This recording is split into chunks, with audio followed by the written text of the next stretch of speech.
Hello students, in this lecture we will study series combination of capacitors and parallel combination of capacitors. So let's start combination of capacitors. First we will study of capacitors in series.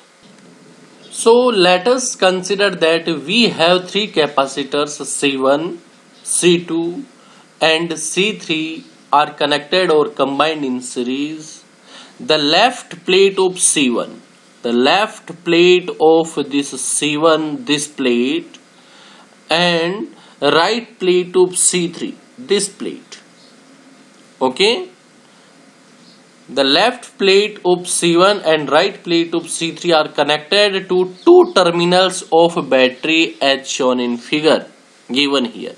Means positive plate of C1 and negative plate of C3 are connected to a battery of a potential V, where the ये जो बड़ा वाला terminal है, the large terminal of this battery is positive terminal and the smaller terminal is negative terminal. Okay, then ये जो positive plate है ये positive terminal से एंड नेगेटिव जो प्लेट है दैट इज नेगेटिव प्लेट से आपका क्या है, कनेक्टेड है.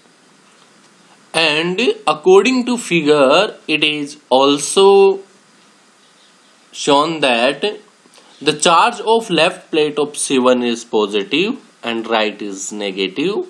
Similarly, the charge of left plate of C2 is positive and right is negative. Similarly, the charge of C3 plate, so right plate पे आपका positive charge है और लेफ्ट प्लेट पे आपका पॉजिटिव चार्ज है एंड राइट प्लेट पे आपका negative charge. So here the most important thing is that whenever we solve this type of problems which consist of series combination or parallel combination, ये यहाँ पे आपका series combination है. Nextly हम parallel combination भी देखेंगे. यहाँ हम कैपेसिटर देख रहे हैं, आगे हम रेजिस्टेंस भी देखेंगे. या इस तरह की कोई प्रॉब्लम हो तो हमें सिर्फ और सिर्फ इससे रिलेटेड फॉर्मूले पे जाना है. C और V हम कैपेसिटर की बात कर रहे हैं. देन कैपेसिटर का जो रिलेटेड फॉर्मूला है वो क्या है, Q equals to CV. Q equals to CV. So according to definition of electrical capacitance, we know that Q is proportional to V और Q equals to CV. तो जब भी हम इस तरह की कोई प्रॉब्लम सोल्व करेंगे तो हम इसके फॉर्मूले पे जाएंगे direct. Q equals to CV. ठीक है. Then we will analyze that कि इन तीन टर्म्स में से there are three terms Q, C and V में से कोई एक टर्म कांस्टेंट होंगी और उसके बाद दो टर्म पे हम एनालिसिस करेंगे. Suppose Q is constant then C is inversely proportional to V. See here, suppose Q is constant then C is inversely proportional to V. Suppose V is constant, then C equals to Q. अगर V constant है, then C equals to Q होगा. और अगर Q constant है, then C is inversely proportional to V होगा. Potential होगा, potential increase होगा, then capacitance decrease होगा. Right. So here we will assume और we will analyze that कि कौन सा टर्म कांस्टेंट होना चाहिए और कहाँ कितना पोटेंशियल या चार्ज होना चाहिए. तो इसके लिए हम देखते हैं कि बैटरी का जो पोटेंशियल है that is V. It means ये आपका नेगेटिव टर्मिनल है, ये आपका पॉजिटिव टर्मिनल है. सपोज करो कि इस नेगेटिव टर्मिनल पे आपका V पोटेंशियल है. ओके, इट मींस इस पॉजिटिव टर्मिनल पे आपका कितना पोटेंशियल होना चाहिए, 2V. तब जाके ये V बचेगा. Means 2V minus V is V. Suppose यहाँ 2V पोटेंशियल है तो यहाँ कितना होना चाहिए पॉजिटिव टर्मिनल पे, 3V. तो हम क्या एज्यूम करते हैं कि नेगेटिव टर्मिनल पे आपका 0 पोटेंशियल है और पॉजिटिव टर्मिनल पे आपका V पोटेंशियल है.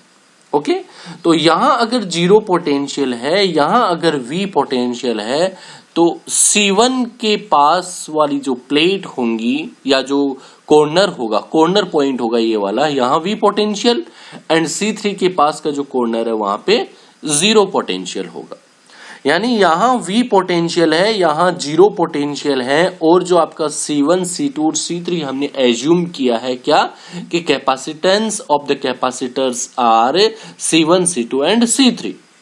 तो यहाँ V से हमें 0 पे जाना है, ठीक है।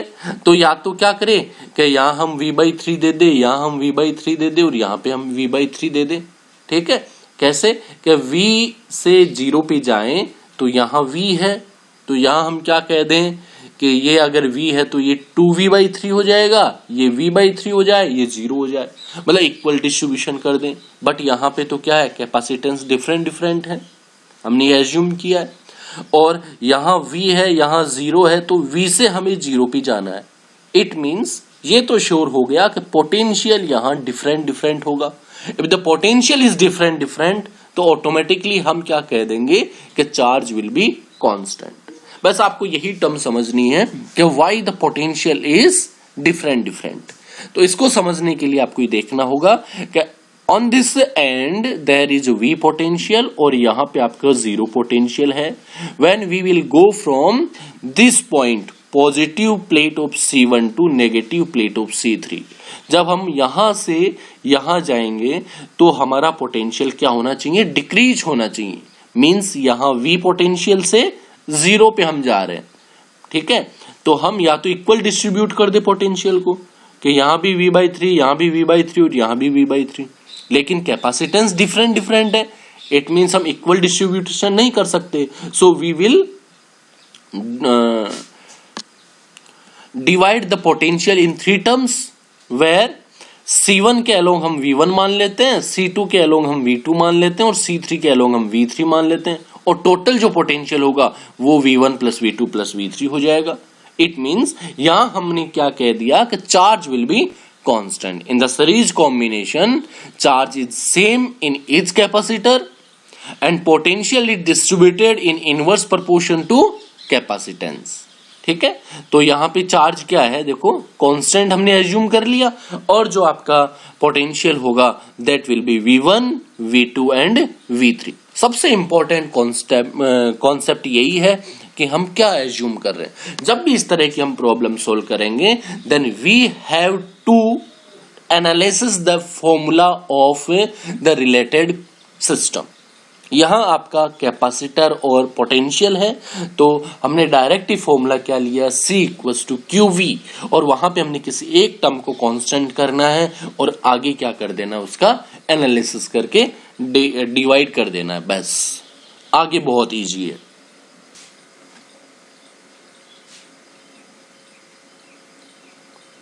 तो ये यहां पे हमने क्या माना, 0 पोटेंशियल मान लिया था, यहां हमने V पोटेंशियल मान लिया, along to C1 V1, along to C2 V2 and along to C3 V3.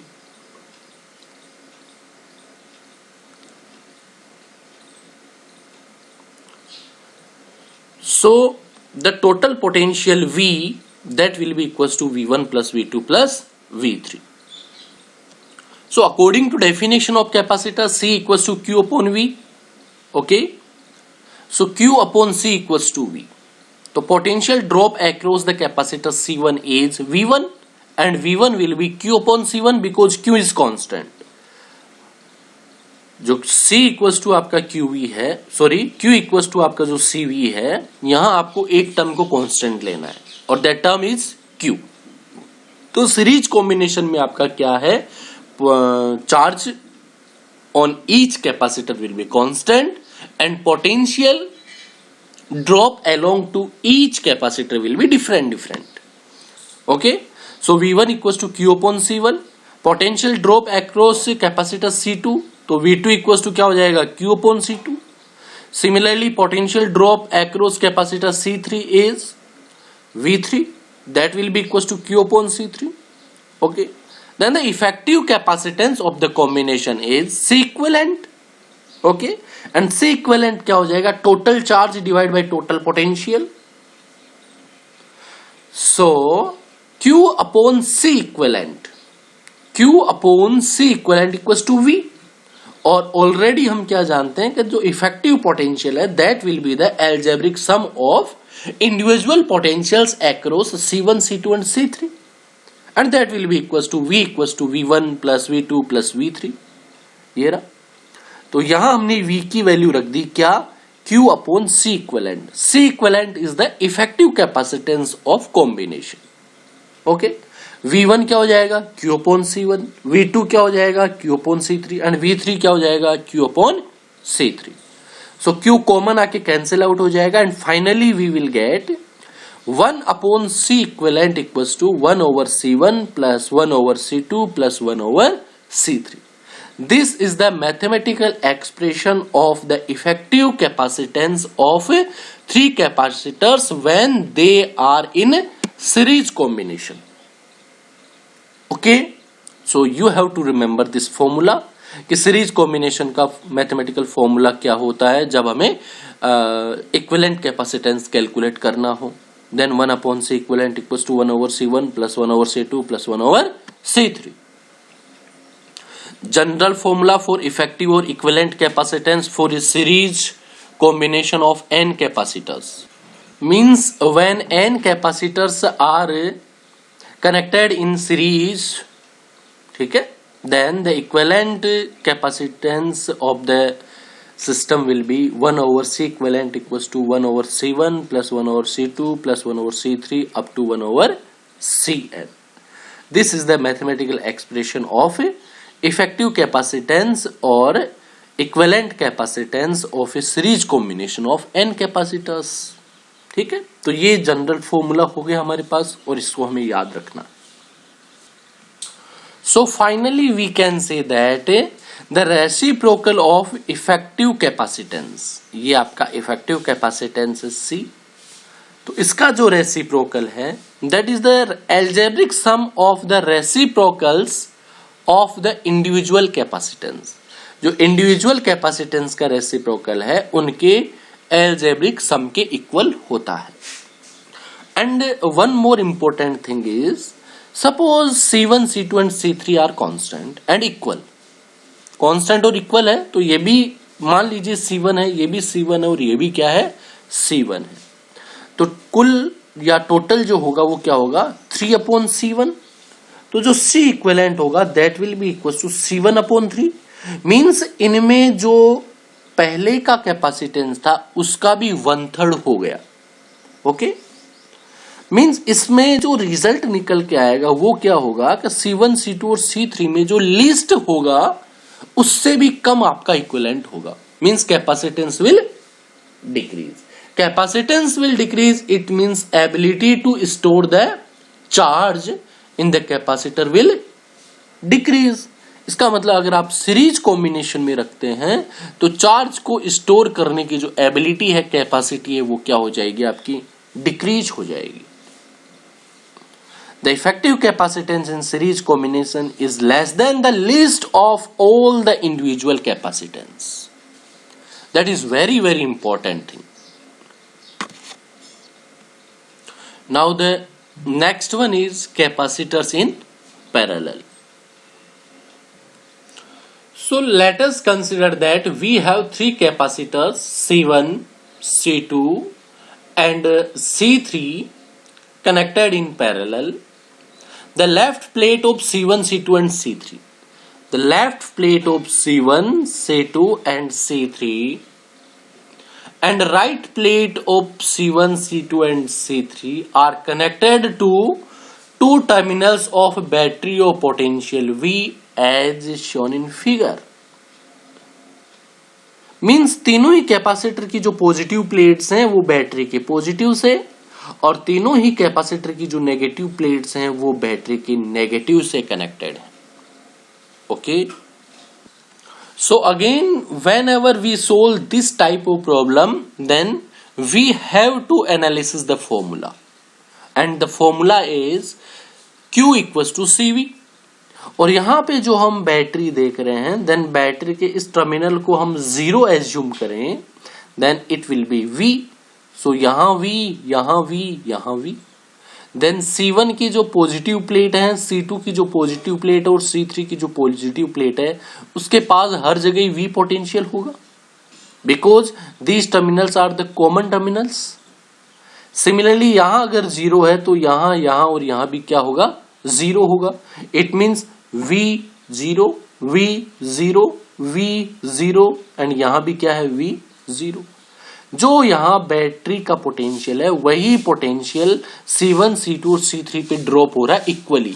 Means C1 का पोटेंशियल भी V, C2 का पोटेंशियल भी V और C3 का पोटेंशियल भी V।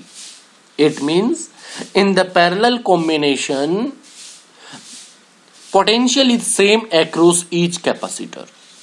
हर कैपेसिटर का जो है पोटेंशियल वो इक्वल है।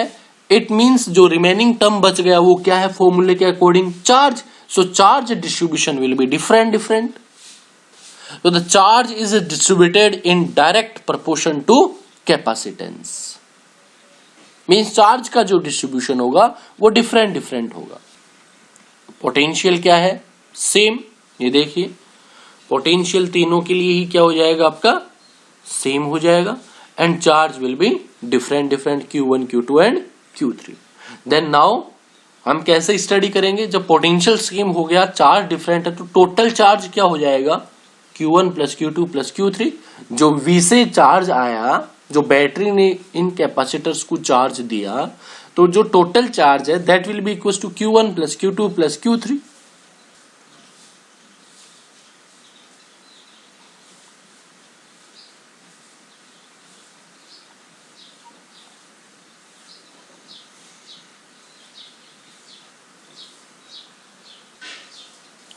The total charge of the system will be conserved, so Q equals to Q1 plus Q2 plus Q3, and according to definition of the capacitance, C equals to Q upon V or Q equals to CV. Okay, so charge Q1 on capacitor C1 is Q1 equals to C1 into V. V is constant. Charge Q2 of capacitor C2 is Q2 equals to C2 into V. Charge Q3 of capacitor C3 is Q3, that is equals to C3 into V. According to formula we are getting, if the effective or equivalent capacitor combination is C equivalent, okay, ये effective means जो resultant है that is C equivalent, then charge Q across the combined system is Q equals to C equivalent into V. But total charge की हम बात करें then that will be equal to C equivalent into V।